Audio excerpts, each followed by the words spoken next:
గారు ఉన్నారు, వారితో మాట్లాడదాం రాజకీయ విశ్లేషకులు. శ్రీరామ్ గారు గుడ్ ఈవినింగ్ అండి. గుడ్ ఈవినింగ్ రమణాడు గారు. సో వైసీపీ ఒక్క పార్టీయే అమరావతి రాజధానికి బిల్లుకి మద్దతు పలకలేదు అనేది చంద్రబాబు నాయుడు గారి యొక్క ఆవేదన. అందుకని ఆయన దిక్కుమాలిన పార్టీగా వైసీపీని ఇండైరెక్ట్గా పోల్చారు. సో వారొక్కరు కావాలని మద్దతు ఇవ్వలేదు అని చెప్పేసి ప్రజా రాజధాని మాత్రం అమరావతి 2047 నాటికి తెలుగు జాతి నెంబర్ 1గా ఉండేలా అడుగులు వేస్తున్నా ఉన్నారు. సాధ్యం అవుతుంటారా శ్రీరామ్ గారు? 2047 అంటే 20 సంవత్సరాలు. ఆశపడడంలో తప్పులేదు కదా, ఎవరైనా ఆశపడతారు, ఆశపడడంలో తప్పులేదు. కాబట్టి ఏంటంటే దాని వైపు మనం ఎంతవరకు ప్రయత్నం చేశాము, ఎంతవరకు కేంద్రం సహకరించింది, ఇవన్నీ కూడా లోకల్ గా ఉన్న ప్రతిపక్ష పార్టీలు ఎంతవరకు సహకరించాయి, వీటన్నిటి మీద ఆధారపడి ఉంటుంది రాష్ట్రం ముందుకెళ్లాలంటే. పెట్టుబడులు ఎంతవరకు కాగలిగారు ఇవన్నీ. అయితే అందరూ బాధపడుతున్న అంశం ఏంటంటే అమరావతికి దేశం అంతా మామూలుగా అయితే మనం అక్కడ ఎంత కొట్టుకున్నా ఎంత తిట్టుకున్నా ఎన్ని మాట్లాడుకున్నా దేశ స్థాయికి వెళ్ళినప్పుడన్నా కనీసం మనం ఆంధ్రలో ఒకటి ఉండాలి, కనీసం ఆ మాత్రం అన్నా ఉండాలి. అది కూడా లేకుండా మొత్తం దేశం అంతా కూడా అమరావతి రాజధానిగా ఉండాలి అని చెప్పి నిర్ణయిస్తున్న సందర్భంలో ఒక మచ్చలాగా, ఒక మచ్చ నిజంగా ఏదైతే మనకి మచ్చ, ఆ తీర్మానానికి ఒక పెద్ద మచ్చ ఏంటంటే ఈ వైఎస్ఆర్సీపీ అనే పార్టీ దానికి బహిష్కరించడం, బయటికి వెళ్ళిపోవడం, ఇదంతా కూడా వ్యతిరేకించడం, ఇదంతా కూడా చాలా అసహ్యకరమైన సిచ్యువేషన్. దేశ స్థాయిలో ఆలోచిస్తే మనకి లోకల్ గా ఎన్నైనా మాట్లాడుకోవచ్చు, కానీ పార్లమెంట్ లో వెళ్ళినప్పుడు అన్నా కనీసం కొంత హుందాతనాన్ని ప్రదర్శిస్తే బాగుండేది. కనీసం అది కూడా లేకుండా ఆ పార్టీ వ్యవహరించిన తీరు ఏదైతే ఉందో అది పూర్తిగా ప్రతిపక్ష స్థాయికి కూడా ఈ పార్టీ ఉండడానికి పనికిరాదు అనేది అసలు అందరికీ అర్థమైపోతున్న పరిస్థితి. ఎందుకంటే ఇప్పుడు ఏదో మావిగన్ అని మాట్లాడతారు. అసలు ఏంటంటే ఆ మావిగన్ అసలు అర్థం పర్థం లేదు. నోటికి ఏదొస్తే అది మాట్లాడేయడమేనా? నోటికి ఏదొస్తే అది మాట్లాడటమేనా? ఇప్పుడు సోషల్ మీడియాలో పచ్చి బూతులు మాట్లాడుతున్నారు. పులివెందులని కడపని కలపకుండా బాబు అలా నీకేమన్నా ప్రేమ ఉంటే అలా బాగోదు అని చెప్పి ఎవరికి ఆ ఎదురింటి మొగుడు పక్కింటి పెట్టడం సినిమాలో సీన్లు కూడా టీవీలో వేస్తున్నారు. ఎదురింటి దాంట్లో కొన్ని పేర్లు కుదురుతాయి, కొన్ని పేర్లు కుదరవయ్యా, మీ ఇష్టం వచ్చినట్టు చేయడానికి వీల్లేదని చెప్పి అలా ట్రోలింగ్లు జరుగుతున్నాయి. కాదు, మీరు శ్రీరామ్ గారు సజ్జల రామకృష్ణారెడ్డి గారి ప్రెస్ మీట్ విన్నారా? విన్నాను. మట్టి దెబ్బ. ఇప్పుడు TUDA, Tirupati urban development authority, OUDA, Machilipatnam, MUDA, so వీటితో కంపేర్ చేశారు ఆయన మావిగన్ అనేది. అదే అండి, అదే కొన్ని నేను కూడా ఏమంటున్నాను, కొన్ని సెట్ అవుతాయి, కొన్ని సెట్ అవ్వవు. కనీసం ఆ మాత్రం ఇంగిత జ్ఞానం లేదా అంటున్నా నేను. మావిగన్ అంటే ఏంటి అసలు? ఏ మాత్రం అసలు ఎవరన్నా పలకడానికన్నా ఇబ్బందిగా ఉంది కదా అసలు పదం పలకడానికి. అదేదో బబుల్గమ్మ ఏంటి అసలు, ఏంటో అర్థం కావట్లేదు. చిన్నపిల్లలు అడిగితే ఏమన్నా బబుల్గమ్మ అనుకునేలాగా ఉంటుంది. అసలు పద్ధతి ఉండాలి కదా, దాని ఎందుకు చక్కగా మావిగన్ అన్న పేరు ఎందుకు మచిలీపట్నం, విజయవాడ, గుంటూరు కలిపెట్టడం చెప్పొచ్చు కదా. కామెడీ అయిపోయింది రాజకీయం, ఈ రోజు కామెడీ అయిపోయింది. మాలాంటి వాళ్ళ బాధ ఏంటంటే రాజకీయం కామెడీ అయిపోయింది. ప్రతిపక్ష నాయకుడిగా హుందాగా ఉండవలసిన వాళ్ళు వెటకారాలు, కామెడీలు, చివరికి ఏమైంది ఆయనే కామెడీ అయిపోయాడు ఈ రోజున. కానీ వైసీపీ సమర్థిస్తుంది కదా, ఆయన ఆలోచన విధానాన్ని అర్థం చేసుకోండి, ఆయన వ్యూహాన్ని అర్థం చేసుకోండి, ఆయన దూరదృష్టిని అర్థం చేసుకోండి, ఆయన విజన్ అర్థం చేసుకోండి అని చెప్పేసి వైసీపీ మొత్తం ఆయన్ని సమర్థిస్తూ కంటిన్యూ చేస్తున్నారు కదా అదే చర్చని, అదే అంశాన్ని. అవును, అందరూ మాట్లాడేది ఆయన విజన్ గురించి మాట్లాడలేదు, ఆయన పెట్టిన పేరు గురించి మాట్లాడుతున్నారు. వెటకారం అక్కడ ఉందా, అక్కడ వస్తుంది. మచిలీపట్నం, విజయవాడ, గుంటూరు కలుపు పెట్టండి అంటే కొంతవరకు బాగానే ఉండేది. అది కూడా అది మాట్లాడినా కూడా మరి 3 రాజధానులని నిన్నటిదాకా విశాఖపట్నం వాళ్ళందరికీ మీరు చూపించిన తాయిలాలన్నీ ఏమైపోయినాయి? వాళ్ళకి ఏదో విశాఖపట్నాన్ని ఏదో చేసేస్తానని చెప్పారు. వాళ్ళ విశాఖపట్నం పరిస్థితి ఏంటి? విశాఖపట్నాన్ని ఎందుకు మీరు మోసం చేస్తున్నారు? కర్నూలు పరిస్థితి ఏంటి? మళ్ళీ వస్తే మీరు మావిగన్ చేస్తానంటున్నారు, కర్నూలు పరిస్థితి ఏంటి? హైకోర్టు పెట్టరా మీరు అక్కడ? అయితే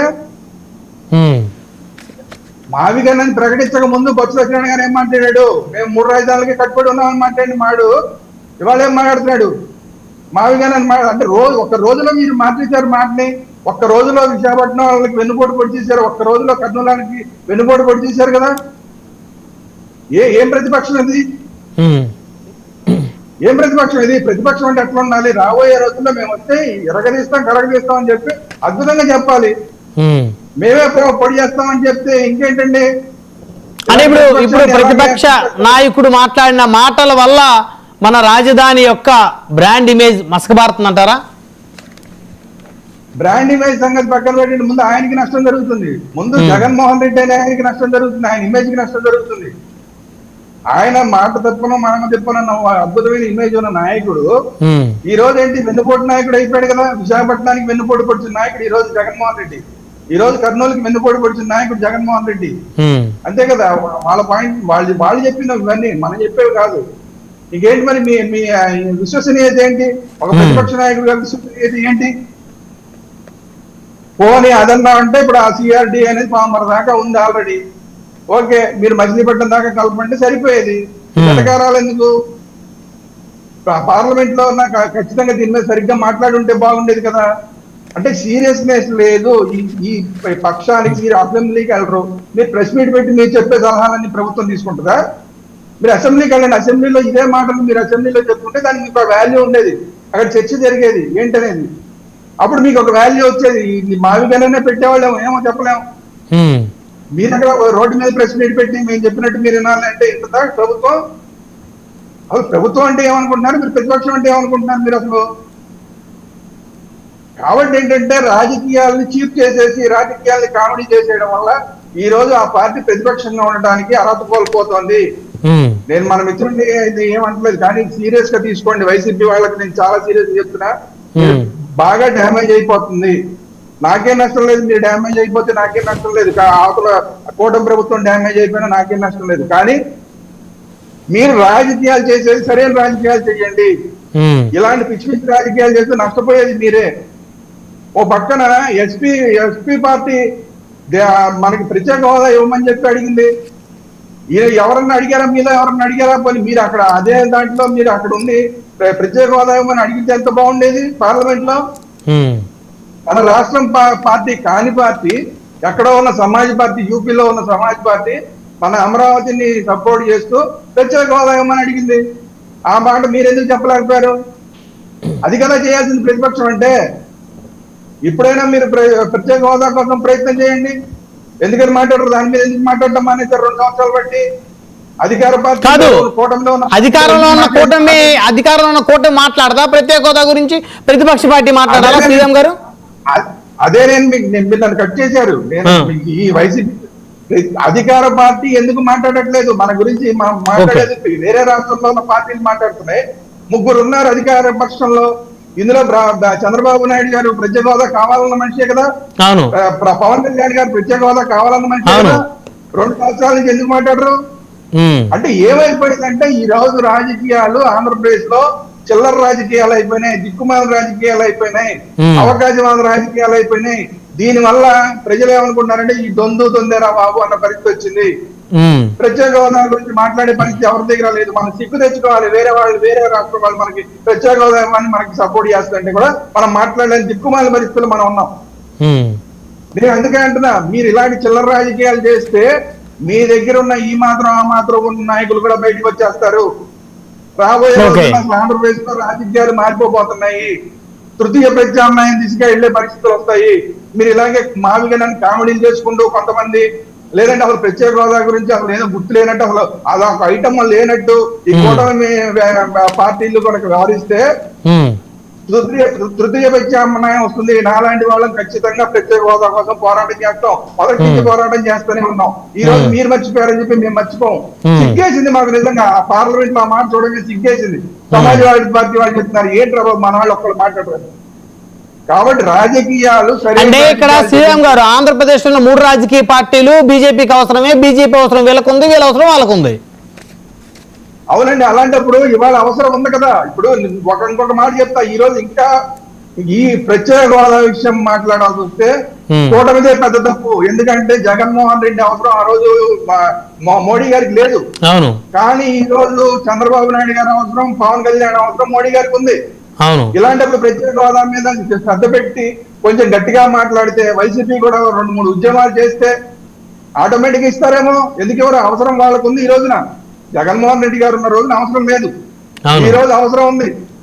ఈ రోజు అందరం గట్టిగా మాట్లాడితే ప్రత్యేక హోదా మీద ఖచ్చితంగా ఇచ్చే అవకాశం ఉంది.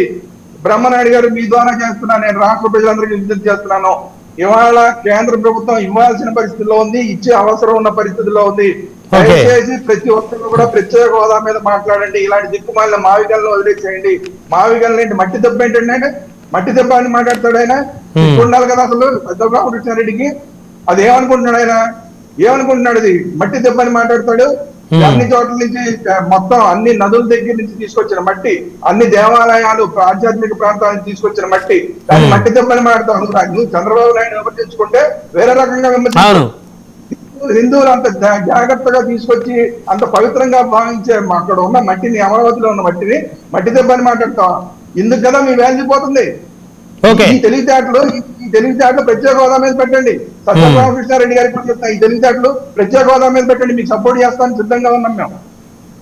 సిద్ధంగా ఉంటాం. ప్రత్యేక హోదా మీద ఎవరు మాట్లాడితే వాళ్ళకి సపోర్ట్ చేయడానికి సిద్ధంగా ఉంటాం. అది పక్క వాళ్ళు మాట్లాడుతుంటే, పక్క రాష్ట్రాల వాళ్ళు మాట్లాడుతుంటే సిగ్గుపడదు కదండి మనం. కాబట్టి ఏంటంటే దొందేలాగా రాజకీయాలు చేయకండి. దొందేలాగా రాజకీయాలు చేస్తే మాత్రం మూడో ప్రత్యామ్నాయం వైపు ఆంధ్రప్రదేశ్ వెళ్తుందనే దాంట్లో మాకేమీ సందేహం కనిపించట్లేదు. రామారావు గారు, మీకు కూడా మంచి అవకాశం. ప్రత్యేక హోదా ఉద్యమాన్ని ఇప్పుడు వైఎస్ఆర్